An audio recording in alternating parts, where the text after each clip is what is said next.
Good morning, everyone, and welcome to This Day. Today is Tuesday, and it's April 21st. Now, before I give you the people who are going to be on our show, I have another brain teaser that I wanted to tell you about. So, as you know, brain teasers solve logic problems, boost brain power, keep your memory strong, and are entertaining. So this one today is... Arnold Schwarzenegger has a long one. Michael J. Fox has a shorter one. Madonna does not use hers. Bill Clinton always uses his. The Pope never uses his. What is it? So we will tell you later on in our show what the answer is. So think about that while we go ahead and give you some additional information.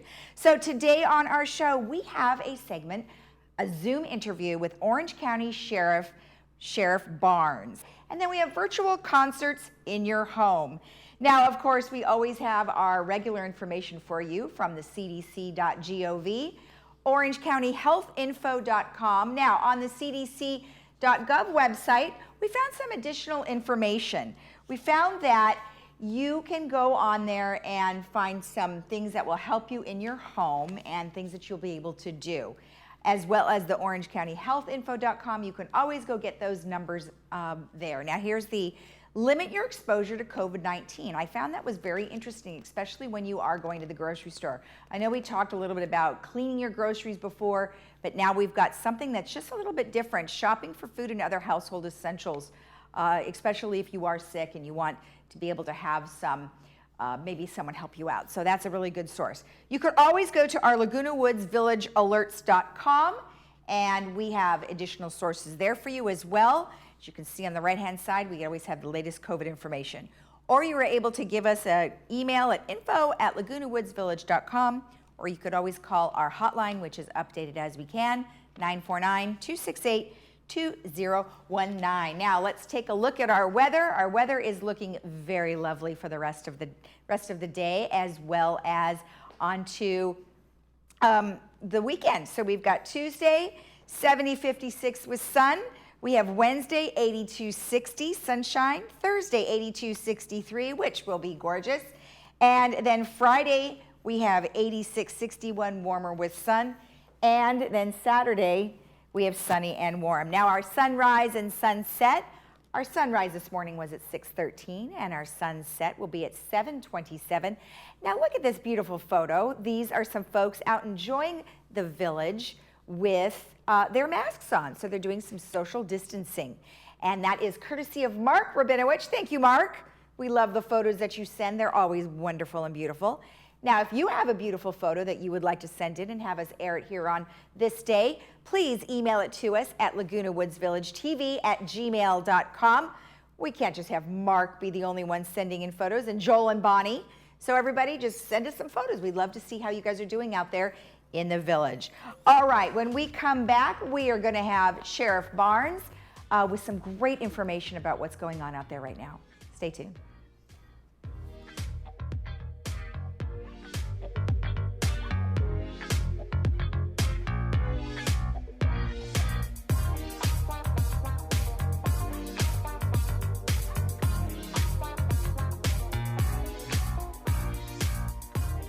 As Orange County's highest-ranked hospital, Hoag is the place to turn to for timely information, reassurance, and care in these uncertain times. Our dedicated physicians, nurses, and staff stand ready to safely deliver world-class care, just as we have for nearly 70 years. This is what we do. We are here for you, and we will overcome this together. To access Hoag for all of your healthcare needs, visit hoag.org/trust. Family-owned Capistrano Toyota, our new VIP equity department, wants to buy your car, paid for or not. This exclusive buying program includes complimentary no-obligation appraisal at your home or at our dealership. Top market dollar paid for any make or model. Any loan balance will be directly paid off if there is one. All DMV documentation handled for you, and your equity check will be delivered to you. Interested? Please call Capistrano Toyota at 877-857-0124 or visit online at capotoyota.com for program details.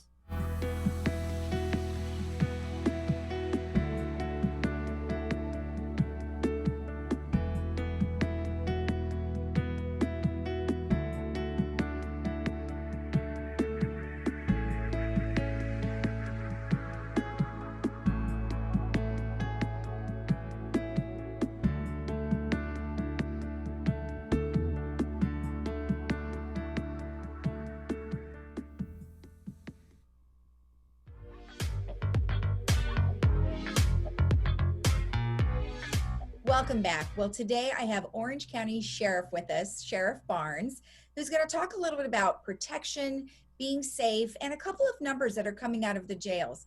Well, Sheriff, thank you so much for joining us. It was very nice to have you here, even though it's not here. Well, it's as close as we can be to here during this time. And we're trying to practice what we preach with social distancing, and we're doing a lot of these meetings via the internet. Right. And I'm fortunate to be back on your show. Thanks for having me. Thank you for joining us and taking the time. I know you've been very busy. So let's talk a little bit about overall safety. I mean, we have a community here of 55 and over who are nervous, not necessarily just for COVID-19 or catching the virus, but also for emergency purposes. I mean, they really would like to know sort of where you guys stand in helping the community. Sure. Well, thanks for that question. And I can tell you where we stand in helping and assisting the community is we are doing exactly what we're doing before. We haven't stopped doing our job. We're doing it differently than we had previously. Before the COVID-19 crisis really hit Orange County, we got out a little bit ahead of it with some preemptive and preventative measures. And in doing that, we closed down a lot of our public counters.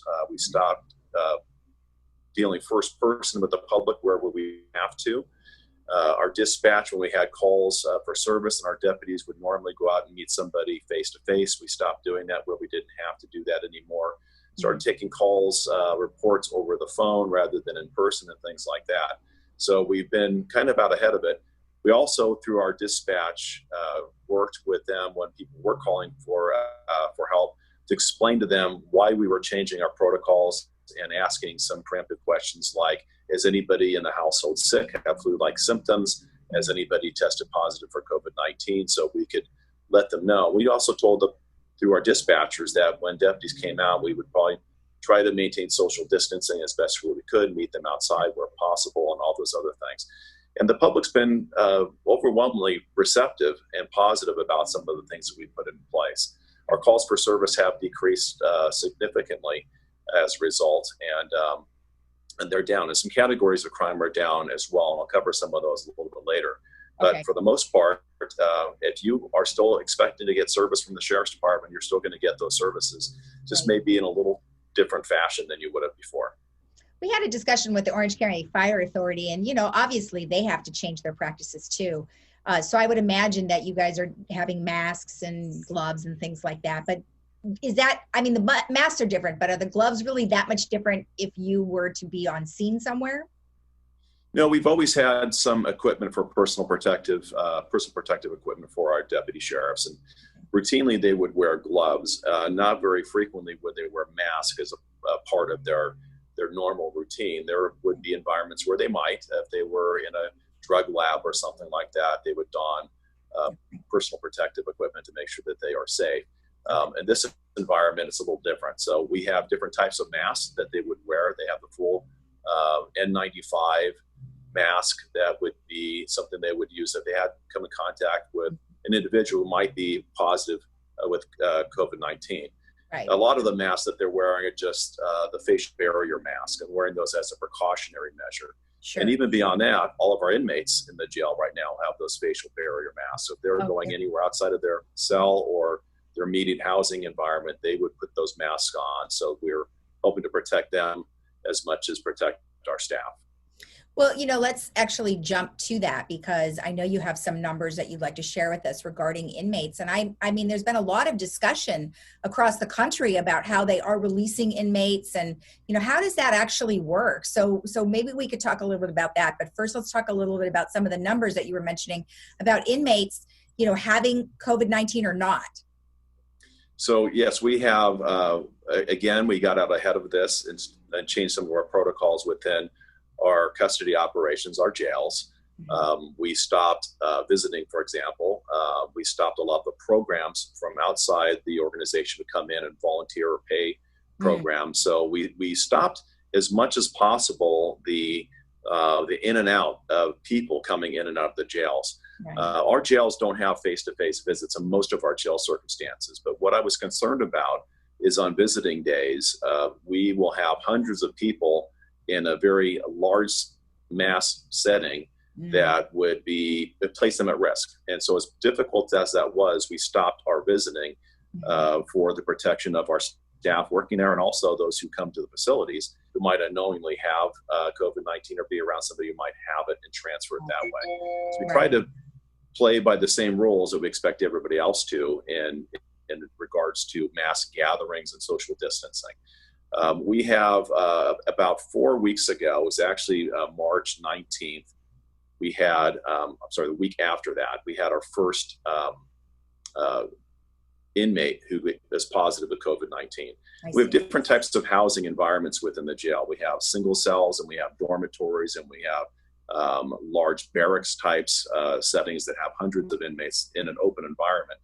And fortunately, that one environment was a 68-man dormitory style housing. So not only was that first person that we gathered, then we had to deal with quarantining all the rest of the inmates who that person was living with.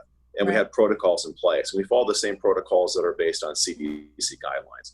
So I'll use two terms that people may not fully understand, which is isolation, medical isolation, and quarantine. So once we had that first inmate, we put him in medical isolation in a cell by himself. And then we quarantined all the rest of those inmates who were housed with him. And quarantine means you separate them from the jail population. They're not symptomatic or asymptomatic. They don't have flu-like symptoms, but you don't want to mix them with everybody else in case somebody does have COVID-19. And when that happens, we would separate them out. Up to that point, we had about 15 or 16 inmates that had flu-like symptoms, which are the symptoms consistent with COVID-19 that we are medically isolating and watching. And all those were tested, and we had all those came back negative until that one individual. And since then, we've had 17 inmates test positive. 5 have fully recovered, which means they have recovered and gone back into the main population with the jail. We have 29 people tested negative, which is a good thing. So everyone got tested, and we have I think 4 that are pending test results, and we should have those back within the next day or so. We have currently we have 28 medical isolation. That would be for flu-like symptoms, and we have 455 inmates who are being quarantined, and that sounds like a large number. But what we started doing about a week or 10 days ago is every new booking coming into the jail, a new arrested person or somebody coming to our facility, we would quarantine for 7 days as a precautionary measure. So we would isolate those people out. They still have all the privileges every other inmate would have, but we would isolate them out so that they wouldn't, if they brought something from outside, it would hopefully manifest. We'd recognize it before they were spread it amongst the rest of the jail. I did have... Yeah, it is working well. I think we're on it. We're still in not community transference like we're seeing in the general community. We're still trying to contain it, and I think we've done a good job of containing it to these one areas. I did have 3 deputy sheriffs who were exposed and contracted COVID-19. 2 of them have fully recovered, and the last one we're anticipating will recover fully as well, relatively soon.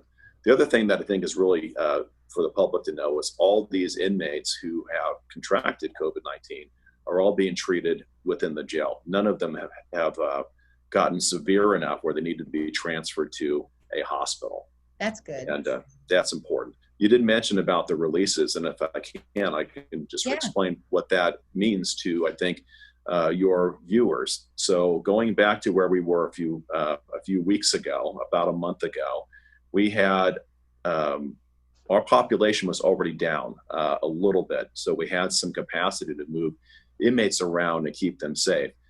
Since the beginning of March, our population was about 5,300 inmates. It's one of the largest jails in the nation, and we've decreased that now to below 3,200.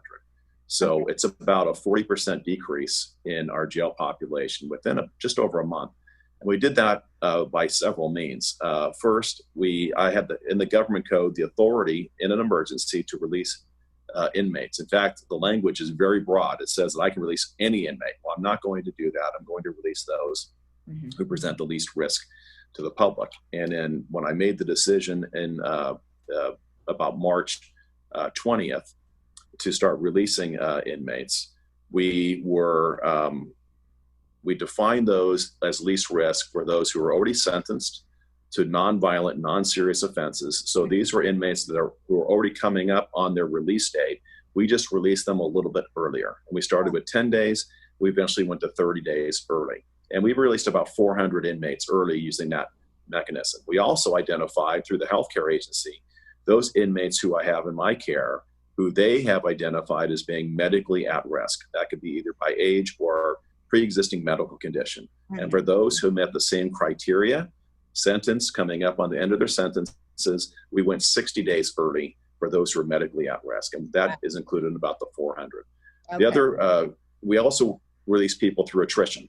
And what that means is, people probably don't realize this, but most of the inmates who come to my jail aren't new arrests that come from the community or the municipal police agencies or the sheriff's department. Mm-hmm. They get remanded to my custody from the courts. Well, the courts have closed down temporarily, which means those inmates who are appearing in court aren't getting remanded to my custody, which allows us to bring the population down even more. And the courts are working through a collaborative group to start releasing inmates as well. So we are working with them, the public defender, the district attorney, and they've released about 100 or so using that mechanism. So all that adds up to that decrease.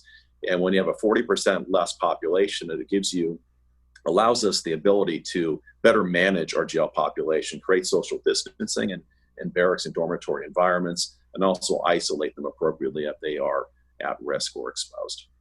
Well, and we also understand that the whole overall crime rate is down across the country. So that has to obviously contribute to your numbers because you're not getting as many people, right? Well, that is true. So crimes like property crimes are down. A lot of the crimes that we normally see, traffic collisions are down. But we are noticing is that when traffic collisions do occur, they're actually much more severe because people are driving faster. So just because we're still doing our job and we're still out patrolling our neighborhoods and we'll still get a ticket for speeding. Mm-hmm. So we ask people to still abide by all the law. Initially, I should say, we didn't see any increases in some categories that I was concerned about, that being domestic violence, child abuse, and even elder abuse. And the last 10 days, 2 weeks or so, we have seen a market uptick in those two categories. Okay. Domestic violence cases, at least calls for service to the sheriff's department, have increased 25%. And family disputes have increased 24%. And child abuse has increased as well. Though the numbers are normally low, but it's still increased from 3 to 8 in the same time frame. So people, stay-at-home orders are great. We need you to stay at home for the benefit of the community and for first responders and medical staff. Right. But that creates opportunities for some of those crimes to increase as well, which we're concerned about. Well, unfortunately, because the kids are home and they're home all the time, and then you've got parents working all the time in all the same areas. So I imagine that would be very difficult. Let's talk a little bit about elder abuse, because that's something we should be concerned about here in our community. Sure. So that is one area where we're concerned. We're going to be filming a PSA later this afternoon to put out. Okay. Be checking on each other as we do. We can do things like we're doing right now, either Skype or FaceTime, whatever that might be. But we need to check up on each other, even if it's just making sure. And if there are conditions or an environment where you think somebody may be abused, we want you to report that. We will still investigate those cases as is necessary. So whenever those things do occur, we want to make sure. But predominantly in a great community like Laguna Woods, there's probably not a better time than to get to know your neighbor than right now from a distance. Right. So if you don't know your neighbors well, please associate yourselves with them, check up on each other, and make sure that all their needs are being met. And you can do that in a safe way through either dropping off groceries, having things delivered, or just checking up on one another to make sure that you are all okay.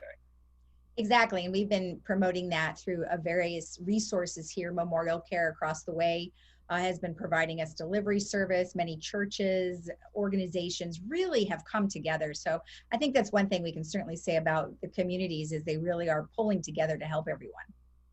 Well, this is the time. It's an awkward environment to be in when you think the time we need community the most is when you can't be communal and be together. But a lot of people are adjusting well, and I think that we will get through this. My hope is we'll get through this sooner than later.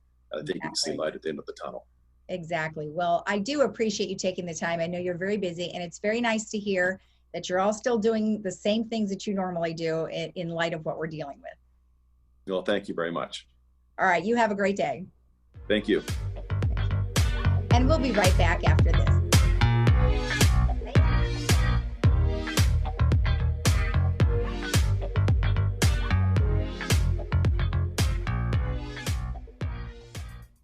To help stop the coronavirus, the CDC recommends to avoid contact with people who are sick.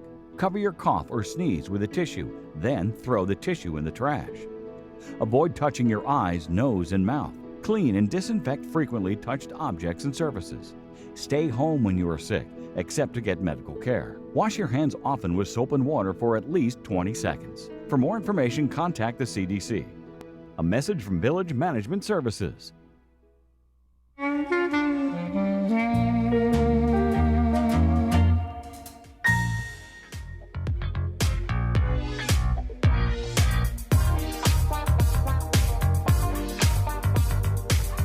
Well, welcome back. We have our answer to our brain teaser, but let me read the question one more time. Arnold Schwarzenegger has a long one. Michael J. Fox has a short one. Madonna does not use hers, and Bill Clinton always uses his, and the Pope never uses his. So what is it? It is their surname. So I wonder if you actually got that. So, if you guys like these types of brain teasers, let me know. Send me an email at Laguna Woods Village TV at gmail.com. Just curious, because I'd like to know if you like this kind of stuff. All right, let's go ahead and talk to you about our virtual concerts in your home. So today we have a couple of really good ones. We've got classical, which is the Metropolitan Opera. That'll be at 4:30 p.m. and the link is metopera.org. Then we've got a country one, which is Americana Highways. We have Adam Klein, Chicago Farmer, Lauren Anderson. That'll be at 4 p.m. and that is on Facebook. So you would type in the URL in Facebook, Americana Highways. That'll bring you right to it. Then tomorrow we have a folk one, and that is called Center at Home, 1 p.m., and that is the LincolnCenter.org. So that would be awesome. Then we have a pop one, and this is a little bit different. This is on the internet, twitch.tv/Finlay Music. So you would type that in. Then we've got on Thursday a classical one at 4:30. Then we have a jazz one at 1, and that'll be a Facebook link. Then again, April 24th through April 26th, they're going to have a multi-genre under one roof musical festival. And this is actually the North Carolina Arts Council. So really interesting stuff. And that's going to be on the Twitch TV/CLTURE Media. And we'll have more information on that one for you as time goes on throughout the rest of the week. We'll be right back here to tell you how to participate in the third meeting. That'll be right after our program. Stay tuned.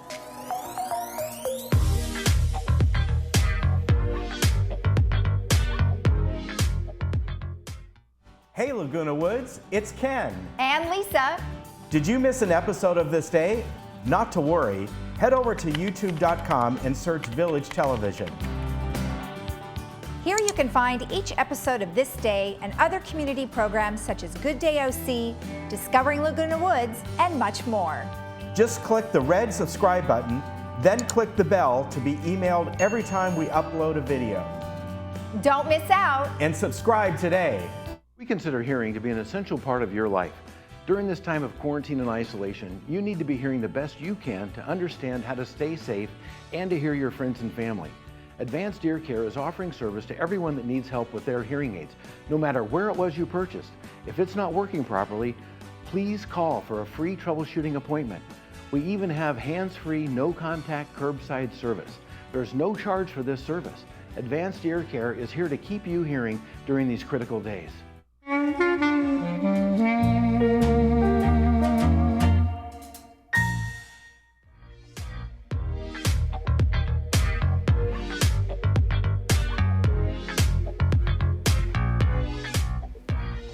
If you are watching our morning program, we are going to be followed by the third meeting this morning, which will start around 9:30ish. I wanted to tell you how to participate during that live meeting. So what you would do is you would email your questions to meeting@vmsinc.org. And that way you can have all of your questions answered during that time frame, and that is for today's third meeting. Phone questions to 949-268-2020 during the live meeting. Or you could watch it on your digital device. You could still call in or email, but watching it on your digital device, on your iPad, computer, is lagunawoodsvillage.com/meetings. And again, that will be this morning following our morning broadcast of This Day. Now, I also wanted to tell you, just to remind you, that Memorial Care is doing delivery service of groceries, and that is 3 times a week, and that is Mondays, Tuesdays, and Fridays.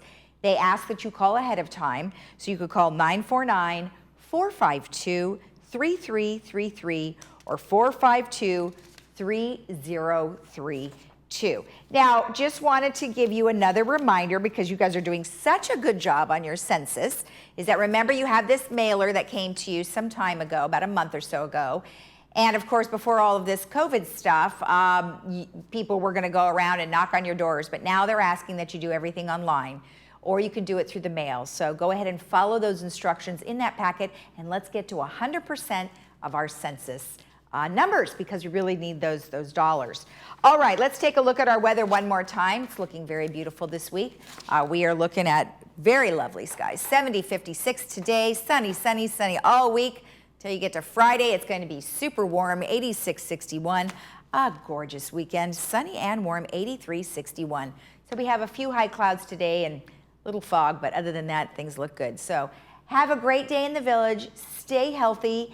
And don't forget, the third meeting is following our morning broadcast. Have a great day.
Hello.